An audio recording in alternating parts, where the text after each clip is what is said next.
तो काफ़ी अच्छा क्वेश्चन है। To form a complete monolayer of acetic acid on 1 gram of charcoal, तो 1 ग्राम चारकोल है हमारे पास।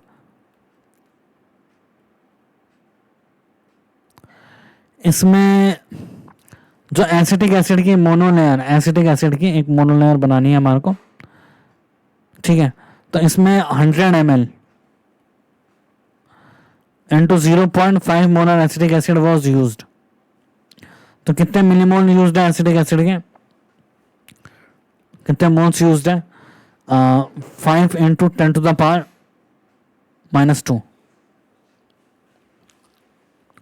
इतना एसिटिक एसिड यूज हुआ है, ठीक है।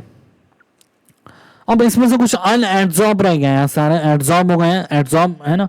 अब कुछ अनएब्जॉर्ब रह गए हैं, ठीक है, लेट्स से अनएब्जॉर्ब रह गए। तो neutralise the unabsorb 40 ml NaOH कितना रिक्वायर्ड है? 40 इंटू 1 इंटू 10⁻⁻3, तो यहाँ 4 इंटू 10⁻⁻3 रिक्वायर्ड है, ठीक है। तो ये किसका क्वेश्चन है? ये बैक टाइट्रेशन का क्वेश्चन है, एक तरीके से बैक टाइट्रेशन का क्वेश्चन है। इतना हमारे को रिक्वायर्ड है। If each molecule of acetic acid occupies P into 10⁻⁻3 m², अगर ईच मॉलिक्यूल एसिटिक एसिड का इतना सरफेस ऑक्यूपाई करता है, तो P क्या है? तो रखा चारकोल इतना है मीटर² पर ग्राम, और एवोगाड्रो नंबर ये रखा है, ठीक है। तो ये हमारे पास एसिटिक एसिड के मोल्स, ठीक है, जो हमने यूज किए। और ये NaOH जो अन एड्जॉर्ब को क्या किया? न्यूट्रलाइज। तो एड्जॉर्ब कितना हुआ है? एड्जॉर्ब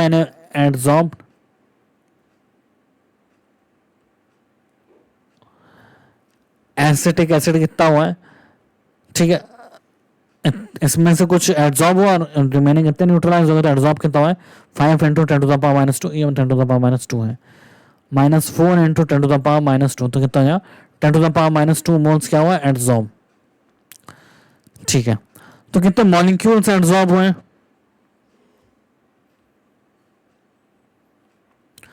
6 इंटू 10⁻23 इंटू 10⁻², तो 6 इंटू 10⁻21 मॉलिक्यूल एड्जॉर्ब हुए, ठीक है। अब ये दे रखा है इतने मॉलिक्यूल क्या एड्जॉर्ब हुए।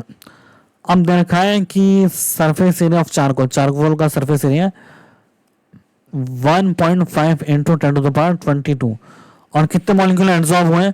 6 इंटू 10⁻21। चूंकि मोनोलेयर है, तो जितने हमारे देखेंगे सरफेस पे एड्जॉर्ब हुए, तो एक जो मॉलिक्यूल है एक लेयर बनाएगी, ठीक है।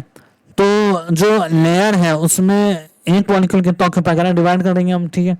तो ये आ जाएगा हमारे पास 2500 इंटू 10⁻⁻23, तो इसका आंसर है 2500। तो इसका P की वैल्यू है 2500।